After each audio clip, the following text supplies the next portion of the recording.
welcome, you incredibly curious deep divers, to what was really an extraordinary week in the world of professional wrestling. Yeah, it really felt like the landscape shifted dramatically, didn't it? Across, multiple promotions. Oh, completely. I mean, if you felt the ground shake, it wasn't an earthquake. It was probably just all the seismic shifts happening.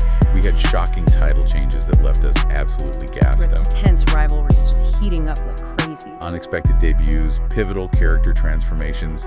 I mean, this past week truly set the stage for some major events to come. It's been a whirlwind, honestly. It's a lot to keep track of. And that's exactly why we're here. Our mission today, specifically for you, the listener, the learner, is to kind of cut through all that glorious noise. Right. We're going to try and distill the most important, the most surprising, the really engaging nuggets of knowledge from this, vast ocean of wrestling content. Think of this as your personal shortcut, right? To being not just informed, but genuinely well-informed. Ready to understand all the nuances unfolding. Exactly. We'll unpack everything. The big stadium events, sure, but also the intricate backstage stuff. The machinations, the whispers. Yeah, all of it. So you understand not just what happened, but the crucial why behind it all. Connecting the dots, revealing that bigger picture. Get ready for some aha moments because we are diving deep. WWE, NXT, AEW, TNA, NJPW, we're covering the bases. And it's all drawn directly from the source material provided, that Wrestling Tracks fully compiled 0629.txt document. So this is your definitive guide to the week. Okay, let's dive in. WWE landscape first. Yeah. Starting with Raw. Sounds good. Laying the foundations there. Okay, let's unpack Raw because Seth Rollins kicked things off with an audacious declaration doesn't even quite cover it. No, it really doesn't. He just walked out and immediately called the show Monday Night Rollins. The gall, right off the bat. But it wasn't just the name change, was it? He turned right to the fans. Yeah, he accused them basically of sending mixed signals, pointed out all the contradictory chants, CM Punk, then OTC, barking for the dog, then singing his song. And he basically just said, you have no idea what you want.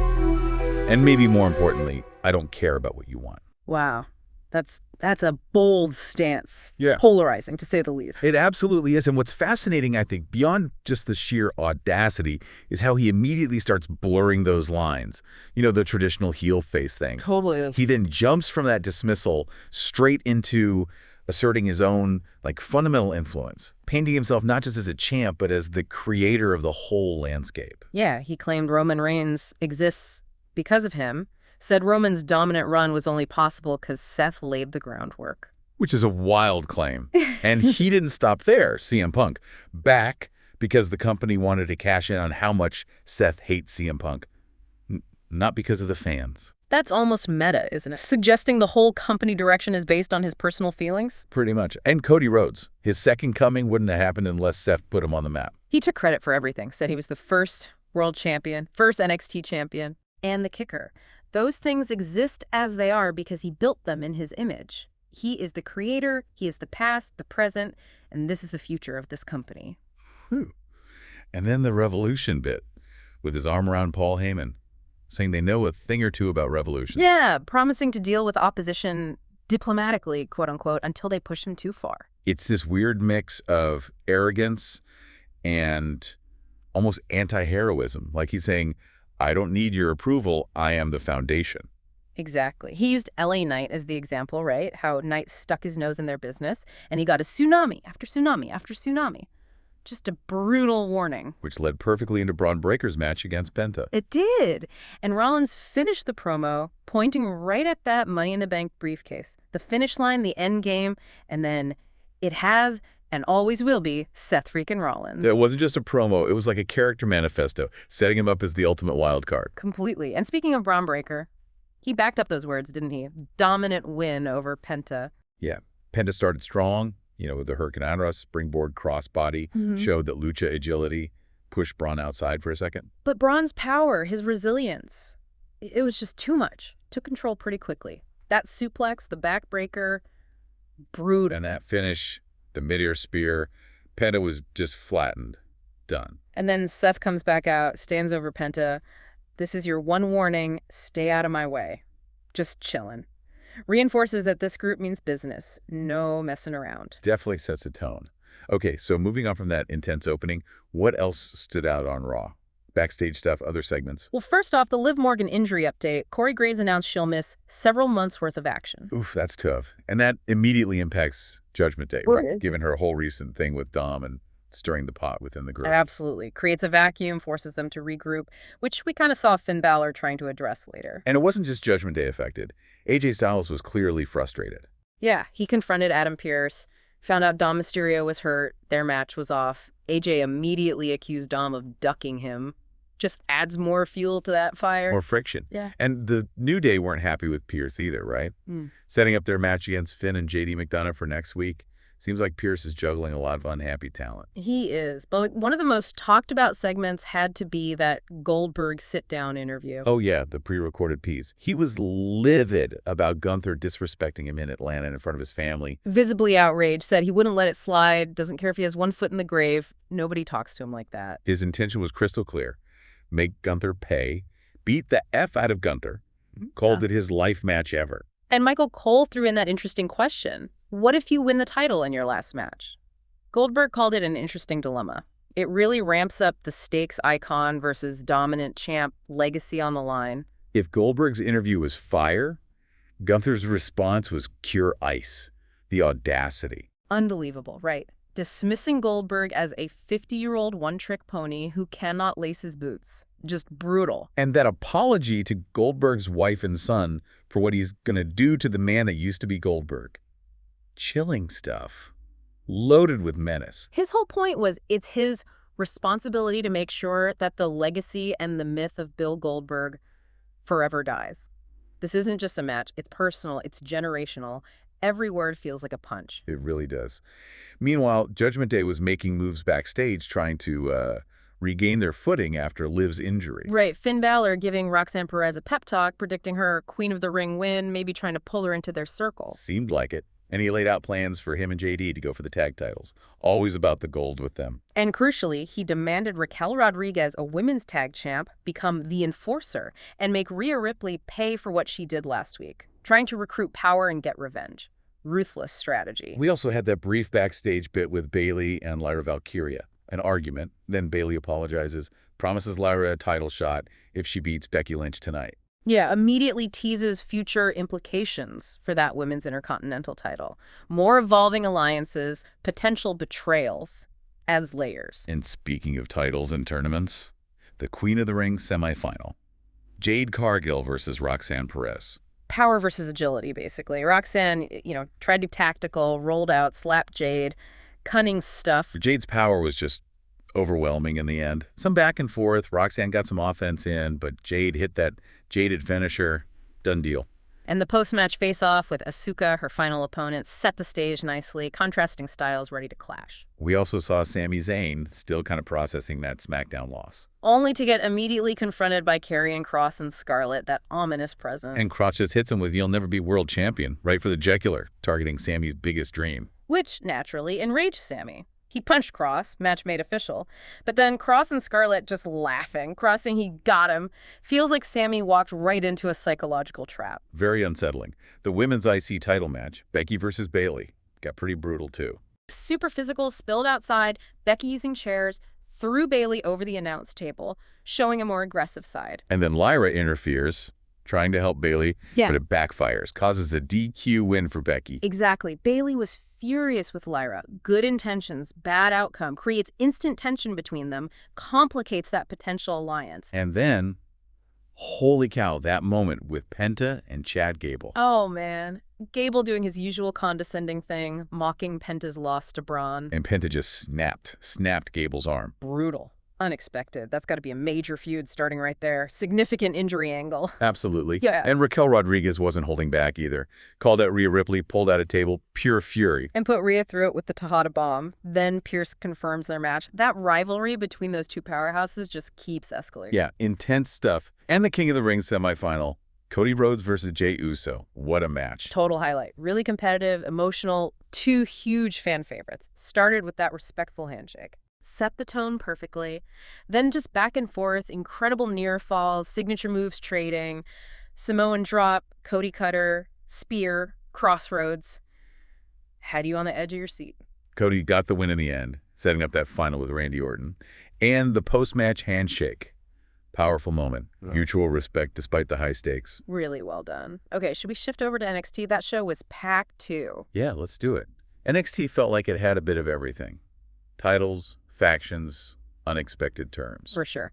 Started with championship action, the TNA World Championship defended on NXT, Trick Williams versus Josh Briggs. That was intense. Hard-hitting. Remember that scary moment where Briggs almost spiked himself on that powerbomb reversal? Yeah, definitely underscored the physicality. Trick Williams retained, though. Big cross-promotional win for him, keeps elevating his status. Then NXT champion Obafemi came out with an open challenge, declared his dominance since January 7th, called every challenger a footnote to his legacy. Presented himself as restless, craving new fights, pure dominance radiating from him. And Yoshiki Inamura answered, surprise entrance. Said he wanted to pay back the NXT culture and fans by becoming champ. Said Femi and the title are bigger than just him. Femi's response was interesting. Acknowledged Inamura was a stranger, but saw that warrior spirit. Still, predicted Inamura will fall like everybody else. Sets up a great clash, Femi's ruthless confidence versus Inamura's heart. The NXT Heritage Cup final was unique. Stax versus Tony D'Angelo. Because of Noam Dar's injury, right? So they did the best 2 of 3 falls, 3-minute rounds thing. Yeah, and the finish hinged on that accidental interference from Luca Crucifino hitting Tony with the bucket. Stax wins 2-1. But Tony's reaction, punching Luca immediately, saying he distrusts both Luca and Stax. That whole family dynamic, it just imploded right there. Trust completely shattered. Big implications for them. The women's #1 contenders fatal four-way was just chaos. Jada Parker, Jordan Grace, Lash legend Izzy Dame. No DQ, no countouts. Yeah, pure chaos is right. That Tower of Doom spot was pretty wild. Jordan Grace got the win with a rack bomb. And the fatal influence, JC Jane, Fallon Henley, Jasmine Nix, watching from the perch, looked genuinely shocked. Especially since JC Jane had been so confident earlier, basically assuming she'd face whoever won and beat them easily. So Grace winning throws a wrench in those plans, makes Grace an interesting, unexpected challenger. Beyond the titles, lots of other stories bubbling up too. Javon Evans versus Tavion Heights. The friends fighting storyline. Heights could leave no quarter catch crew if he won, but Javon got the victory with his high-flying stuff. Keeps the group together for now. Ricky Saints got a win over Ashante the Adonis in what they called a slugfest. And Miles Bourne versus Lexus King got teased, King interrupting Bourne, insulting the Gators, setting up a match down the line. Classic heel stuff from King. Thea Hale was still fuming about losing last week. Lenny Reed kind of poked the bear, suggesting Hale got played. Lash Legend had to step in. Yeah, tensions there. And Ethan Page confronted Ava, the GM, about Ricky Saints interfering in his business. Led to a mandatory meeting booked for next week. Page wants to settle it his way, not Ava's. Plus that mysterious attack on Hank and Tank backstage adds a layer of whodunit intrigue. And the Chase U drama. Man, Andre Chase getting emotional, telling Cale Dixon and Uriah Connors to toughen the fluck up. But Cale's response, saying Chase's attitude built the university and it also destroyed it. Yeah. That's deep character work right there, showing the cracks in the foundation. Really good stuff. And they tease next week. Jasper Troy versus Yoshiki Inamura for a future title shot against Femi, Bourne versus King, Joe Hendry versus Wes Lee. NXT is cooking. Yeah, and Troy running over Inamura and staring down Femi, definitely putting himself in the picture. Okay, let's jump to Friday Night SmackDown, the go-home show for Night of Champions. Right, and the King of the Ring final build was front and center, Randy Orton versus Cody Rhodes. So much history there. Orton started classy, actually. Praised Cody in Jay's Raw match, called it hell of a match, potentially match of the year. Showed respect. But then it turned intense. He said he didn't just want the crown, he needed it. For redemption after losing to Gunther last year. For retribution against Cena for that St. Louis moment. And that warning to Cody, there is no single thing I won't do to win. Chilling. Pure Viper mode. Cody's response was just as strong, just as personal, acknowledged Orton as a teacher, expressed gratitude, but said his own need for the crown was more justified, that he just needs it a little bit more. And bringing up Orton slapping his dad, Dusty, adds that deep intergenerational layer. Personal history versus ambition. His final line, "You will not be king of the ring because I will." Perfect setup for their clash of legacies. Just fantastic build. The Bloodline saga. Well, it continued. Solo Sikoa outlining his plan to JC Mateo. Give Jimmy one more chance, but if not, Mateo needs to take care of Jimmy. While Solo himself focuses on Jacob Fatu at Night of Champions, promising they're just getting started. The match, Jimmy versus Mateo, felt kind of predictable, though, didn't it? Mateo controlled it mostly because Solo was constantly interfering from the outside. Yeah, Mateo got the win, showcasing Solo's control. But Jimmy's defiance afterwards, slapping Solo, that was a strong moment. Led to Mateo attacking Jimmy, but then Jacob Fatu makes the save. Attacks Mateo, intense stare down with Solo. Solo retreats, and then Jimmy superkicks Solo anyway. More fractures. And that parking lot confrontation later between Fatu and Jimmy was interesting. Jimmy initially saying he didn't need Fatu's help, Fatu echoing it, independent streaks. But Jimmy eventually gave Fatu respect where respect is due for standing up to Solo. A little hint of a possible alliance. Maybe.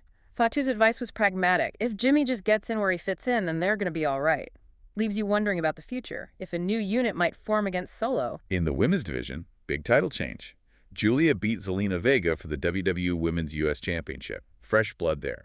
And Charlotte Flair and Alexa Bliss had that intriguing backstage segment. Charlotte being cagey, Alexa proposing they be allies of convenience. Partnership based on mutual benefit, not friendship. Could be fascinating. The Queen of the Ring finalists, Jade Cargill and Asuka, had their face-to-face interview with Wade Barrett. Jade talking about her purpose, wanting the whole damn throne at the SummerSlam, pure confidence. Asuka emphasizing her skills and experience, the veteran versus the phenom. But then Naomi crashes the party, Yeah. holding that Money in the Bank briefcase, calls it all the power. And she just lays into Jade, right, reminding her how she took the tag titles, took months of her career via injury, took the big three. Explicitly saying she'd love to ruin the biggest night of your career. Yeah. That led to a brawl between all three. Proves that briefcase is always a threat, always looming, total chaos injection. Tag team tensions were running high, too. DIY Gargano and Ciampa were fired up. Yeah, basically called out the whole division, and Nick Aldis about the Wyatt Six, questioning if Aldis even cared. Led to Aldis putting them against Andrade and a partner. Phoenix turned out to be the partner, and they won. Showed some really good chemistry, a potentially strong new team there. R-Truth was still doing his thing, interrupting Aleister Black. Until Black finally had enough, hit him with the black mass, said, "We're even now, Ron?" Maybe puts an end to those interruptions for now. Then backstage, Priest and Carmelo Hayes were debating Truth's whole situation. Hints maybe something more serious is coming for Truth. Could be. The WWE Tag Team title match, Street Profits versus Wyatt Six, ended in chaos too.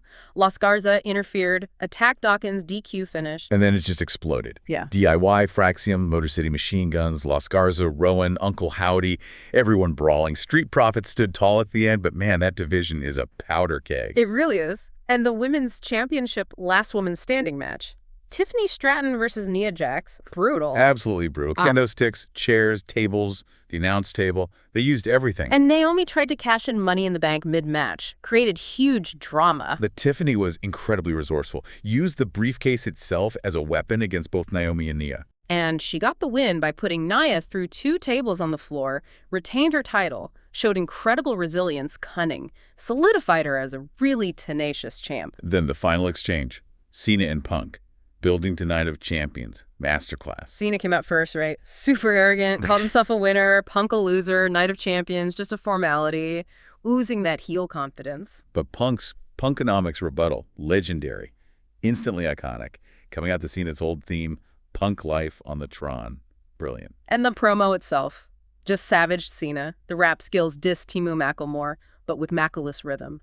Hilarious and brutal. Accusing him of burying talent, mocking the movie roles, The Marine, straight to DVD, calling his persona tragic, Fish Billy White Hulk Hogan, but somehow more problematic. Just relentless. Said millions chant Punk's name, while for Cena they chant, "You can't wrestle." And that final line, "Bitch, you're my Drake," mic drop. Crowd went nuts. Pure fire. Punk's ability to provoke is just unmatched. Really cemented Cena's heel turn and built massive heat for their match. Okay, let's switch gears to AEW. Dynamite had some big moments, too. Definitely. Escalating rivalries, unexpected stakes, Mercedes Moné getting revenge on Toni Storm was immediate. Wasted no time. Interrupted Storm's entrance, mocked her, locked in the statement maker. Officials had to break it up. And Moné throwing Storm's "Let the Games Begin" line back at her, showed she'd been stewing all week, promises weekly brawls heading into All In. Loads of personal heat there. Will Ospreay and Swerve Strickland teaming up, that was surprising. Moved to the opener. Yeah, it took them a minute to find their rhythm. Looked a bit clunky at first, but they got it together to beat Blake Christian and Lee Johnson. And their post-match challenge to the Young Bucks? Put the EVP titles on the line at All In. That adds a whole new layer. Serious potential. Questions the power structure. Kota Ibushi's return match was great to see. Trent Barreta went after his neck hard, but Ibushi rallied, won with the Kamigurya. Looked healthier than he has in years, which is fantastic news. Huge moment for him. And then Okada immediately confronts him. Sets up their match for Dynamite 300 next week, clearly laying groundwork for Kenny Omega's return at All In 2. Lots of interconnected history there. Jet Speed Kevin Knight and Speedball Mike Bailey against Ricochet and AR Fox. Ricochet just walking out on Fox was something. Yeah, totally unpredictable. Left Fox high and dry. Jet Speed got the win, then called for a world tag title shot. But their celebration got cut short. The Hurt Syndicate Lashley and Shelton Benjamin attacked, put them through a table. And MVP only agreed to the title match if Jet Speed could still walk. Makes them the first challenge to the Hurt Syndicate that feels like a genuine threat.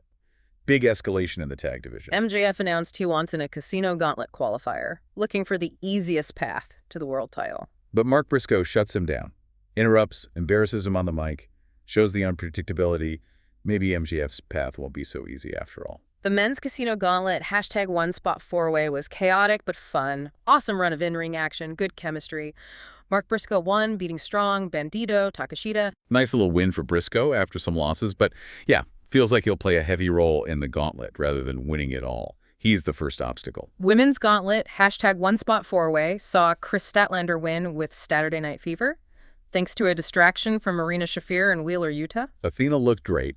Definitely needs more TV time. But the big takeaway was maybe the story development between Willow Nightingale and Statlander, hinting the Death Riders might add another woman. Seems possible. Statlander gets a big statement win, puts her back in the mix, makes the women's Casino Gauntlet feel pretty wide open. And the main event, Hangman Page versus the Beast Mordos.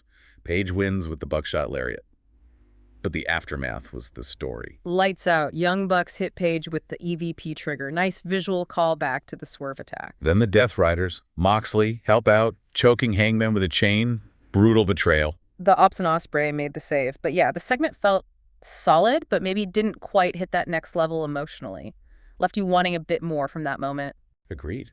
Okay, over to AEW Collision. More grudges, new teams, title defenses. Yeah, kicked off with FTR and the Outrunners having a pretty tense exchange. Heated words about FTR's mentorship, the Outrunners feeling betrayed after that title match loss.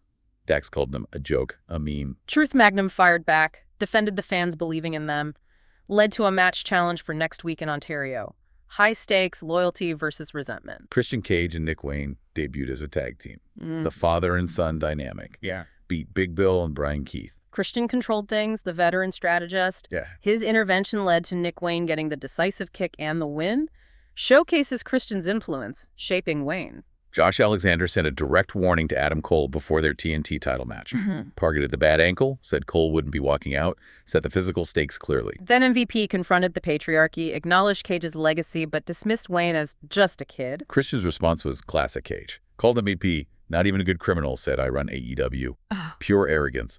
MVP's cryptic, good luck, you're going to need it. Felt ominous. Brody King and Templario looked dominant in their win over Rocky Romero and Hechicero. Explosive match. Templario's agility, King's power, finished with the Gonzo Bomb. Powerful new tag team force. The Mercedes Moné versus Toni Storm verbal war just kept escalating. Moné was fiery. Mocking Storm Zogurans, her accent. Calling herself 6 belts Moné, soon to be 7 belts, said Storm's just a supporting character in her beautiful murder story. And revealing the photo of Storm on the bottom of her boots, walking all over your face at All In, taunting, calling it chess while they play checkers. Pure psychological warfare. Complicated further by Mina Shirakawa asking Storm not to interfere in her TBS title match against Moné. Storm agreed, reluctantly, just asking Mina to keep her alive shows Moné's dangerous reputation. Megan Bayne kept rolling, beat Vert Vixen easily, still undefeated on Collision, 8-0 now. Impressive run. Anthony Bowens announced he's entering the Casino Gauntlet qualifier for the #2 spot. Said he's rethought his strategy, determined to prove them wrong. Focused Bowens could be dangerous. The TNT title match itself. Adam Cole versus Josh Alexander. Alexander went right after that injured ankle, relentlessly. Cole showed amazing resilience, though. Kicked out of a Panama Sunrise, retained with the boom, hard-fought win, showed his toughness despite the injury. Alex Windsor, the UK standout, cut a great promo, declared herself the only name for UK women's wrestling, Promised to break backs and win gold. Made an immediate impact. Ambitious. Sky Blue versus Queen Aminata. Aminata got the win. But then Blue and Thekla attacked her post-match, showcasing their new aggressive alliance. Until Tay Mello and Anna Jay made the save. Highlights the shifting alliances, and announcers noted all these women could be in the casino gauntlet. Adds more layers. Rocky Romero stirred the pot with Danny Garcia. Questioned his alliance with Cole, reminded him of Don Callis' offer to join the family. Daddy Magic got defensive, of course. But Romero's invitation for real friends, or scratch that, a real family, leaves that door open for Garcia. Potential loyalty shift. And the main event, Battle of the Kyles. Fletcher versus O'Reilly. Lived up to the hype. Crowd was electric. This is Kyle forever. World-class striking and grappling, just fantastic technical wrestling. But Lance Archer's interference decided it. Fletcher hit the brainbuster for the win. Post-match assault on O'Reilly. Cole, strong, Garcia make the save, and Fletcher staring down Cole, mouthing the TNT title belongs to him. Sets up that next big feud perfectly. Collision delivered. Okay, let's briefly touch on TNA and NJPW. Global Insights developing stories there too. Absolutely. TNA Impact started with Joe Hendry. Really heartfelt promo, thanked the fans for support through tough months, losing the world title to Trick Williams, someone who doesn't work in TNA. Yeah, emphasized the weirdness of that loss. Yeah. Said he needs the fans for redemption to make history at Slammiversary, setting up a personal comeback story. Trick Williams backstage was all confidence, though. Predicted he beats Hendry, predicted AJ Francis beats Mike Santana. Very sure of himself. The Knockouts title, #1 Contender Battle Royal, had that wild finish, Ash by Elegance, hiding under the ring. Yeah, emerged right at the end to eliminate Tessa Blanchard and Indy Hartwell. Clever, opportunistic win. And the post-match stare down. Ash, Masha Slamovich, who has a chain match next week, and NXT Women's Champ JC Jane. Huge cross-promotional implications there. Very intriguing. Mustafa Ali won that unique call-to-arms match against John Skyler. Had to cut themselves free from the ropes. Ali used scissors aggressively to win. Showed his ruthless side. Tried to attack Hotch and Skyler with a chair afterwards. Tasha Steelz intervened. Then Cedric Alexander's music hit. Confronted Ali. Ali backed off but stared him down. New rivalry potentially sparked right there between two incredibly talented guys. The Hardys got a tag win over the Northern Armory. Still influential. Jeff called Leon Slater his favorite wrestler. Matt called him a future star. Predicted he'd be youngest X Division champ. Huge praise. Slater himself cut a confident promo, aiming for Slammiversary. Challenged Moose, setting his sights high. Moose won a triple threat warm-up, then attacked one of his opponents after. Slater confronted him immediately, building their X Division title match. And the main event street fight. Mike Santana versus AJ Francis. Brutal. Weapons everywhere, trash cans, tables, chairs, champagne bottle. Trick Williams and Joe Hendry ran in, fought to the back, adding to the chaos. Santana won after a Death Valley driver through tables, then used the bottle. Violent finish. Santana then demanded a main event spot at Slammiversary, said Santino Marella owes him one. Big push for Santana coming out of that win. And quick hits from NJPW Soul Results. Headlined by a 6-man tag, House of Torture got multiple multi-man tag wins showing their faction dominance. Big title change, though. Zack Sabre Jr. beat Hiroki Goto for the IWGP World Heavyweight Championship. That's huge. It's just the top of the card. Oleg Boltin retained the never open-weight title. El Phantasmo retained the NJPW World TV title. Some stability there. Other key tag wins shaping the faction landscape, too. NJPW always evolving. All right, that brings us to the big one. WWE Night of Champions, the aftermath, the new beginnings. Yeah, crowning the tournament winners, setting the stage for SummerSlam. King of the Ring final, Cody versus Randy Orton, opened the show. Really strong match. Veteran stars delivering. But the interesting part was that subtle change in character for Cody, right? Exactly. Sold the back injury from Orton's superplex, then suddenly sprung into action and slightly worked heel by targeting the Viper's injury. A noticeable shift. His post-match promo had an extra something, too. Then he announced his guaranteed, undisputed WWE title match at SummerSlam. Path clear. But it left questions. Orton's hesitation on the punt, the finish with the exposed turnbuckle, leaves the door open for potential issues between them down the line. Maybe Cody's shift tests that respect. Queen of the Ring final, Jade Cargill beat Asuka. Match was short and to the point, really showcased Jade's dominance. Yeah, cements her dominant singles run. She gets her shot at the WWE Women's Champion at SummerSlam. But as they noted, The picture is murky. You've got the Evolution PLE looming, Naomi with the Money in the Bank briefcase, lots of uncertainty around Jade's path, despite the win. The U.S. title match. Solo Sikoa beat Jacob Faiku, but with tons of interference. JC Mateo, the surprise return of Tongaloa. And the debut of Hikuleo, Tama Tonga's younger brother from NJPW. Significant moment, big crossover. Action and storytelling were solid, but yeah, the analysis raised questions about the bloodline formula running a bit stale. Constant interference feels repetitive. Risk of Fatu losing momentum unless he bounces back fast. New members, but is it just more of the same? And the main event, Cena versus Punk for the undisputed WWE Championship. Got high praise for the match quality itself.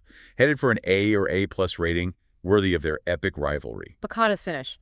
Massively overbooked and unnecessary with all the run-ins. Really detracted from it. Okay, walk us through the chaos again. Ref bump, Punk hits GTS, no count. Then Seth Rollins' music hits. He comes out with Heyman, Braun Breaker, Bronson Reed, sends Breaker and Reed after Punk. Punk loses the numbers game. Seems orchestrated by Rollins. But then Cena takes out Rollins, only to get attacked by Reed and Breaker himself. Then Penta's music distracts Breaker. Sami Zayn makes the save for Cena. Wild. Punk even helps Cena, shoves Reed off the top into an AA in the final sequence. Punk offers the handshake. Cena embraces him. Then Cena tries a low blow. Punk counters it. Brilliant counter. Rollins interferes again, hits Punk with the Money in the Bank briefcase, then a stomp. Cena dumps Rollins out, pins Punk, retains. Wow. Just wow. So Rollins costing Punk keeps their feud alive. Definitely one of the defining feuds right now. No doubt. But the analysis was right. Despite the great build and match, it's hard to argue we feel any better about the Cena run after that finish. The overbooking left a sour taste, overshadowed the potential classic. What else stood out on the Night of Champions card? Rhea Ripley versus Raquel Rodriguez street fight was apparently the favorite match of the show for many. Incredibly strong performances from both. Yeah, sounded like an entertaining street fight with some truly unique spots, calling back to their NXT feud. Roxanne Perez ran in too. Ripley's win puts her right back in the main event picture, targeting Io Sky's title. Sami Zayn versus Karrion Kross. Kross looked like a very big deal on his entrance. Match was decent. But the analysis questioned the booking, right? Why have Kross lose if it doesn't establish him or really elevate Sani? Seemed to halt what Kross had been building. Maybe a questionable PLE spot for that outcome. Hikuleo's debut, again, significant as Tama Tonga and Tongaloa's younger brother, first WWE appearance after NJPW, ties him into the bloodline story immediately. And Seth Rollins definitely solidified himself as the ultimate wild card. His character, the briefcase, constant, unpredictable threat, really living up to that creator claim. Oh, and Michael Cole announced SmackDown is moving back to 2 hours next week. That's a pretty big change, allows more time for stories and matches on Fridays. Okay, who is Lawatite? Let's try and connect some dots now from this absolutely insane week. Yeah, because what really stands out, maybe more than ever, is how fluid the idea of good and bad is becoming in wrestling. The ambiguity is everywhere. Seriously. It forces you, the listener, to really question who you're even supposed to root for sometimes. Take Seth Rollins, that creator persona. It's beyond just being a heel. He's claiming responsibility for Reigns, for Cody, for the titles themselves. His arrogance is almost compelling, anti-heroic. Does it make you hate him more, or does that level of self-belief actually draw you in somehow? It's fascinating. And Cody, we saw those subtle heelish tendencies in the King of the Ring final, right? Targeting Orton's injury despite their history. Challenges that American Nightmare persona. Is he still the pure hero, or is ambition starting to shade things a bit darker? Makes you wonder. Then there's Cena's heel run, Punk's Punkonomics promo just torched it, and that overbooked main event. It leaves you asking, do we even know who to cheer or boo anymore? Does it even matter when characters are this complex? This week also really hammered home those clashes of generations and legacies. It's happening everywhere. Goldberg versus Gunther is the prime example. Past icon, explosive style versus the dominant present champ, the calculating force. It's about legacy itself. Who defines power now? And Orton versus Cody. That complex relationship. Respect, shared history, but colliding with intense individual ambition for that crown. It's personal history versus personal narrative. And you see it in TNA too with the Hardys. Their enduring influence isn't just about them. It's about actively lifting up guys like Leon Slater, veteran leadership shaping the future, passing the torch. The women's division feels incredibly dynamic right now too. So much evolving. That cross-promotional tease with NXT's JC Jane confronting TNA's Ash by Elegance and Masha Slamovich, that hints at a really interconnected future, blurring the lines between companies. Exciting stuff. And Naomi with that Money in the Bank briefcase. She's the ultimate wild card, isn't she? Adds unpredictability everywhere. Affects the champ, affects contenders like Jade. Yeah.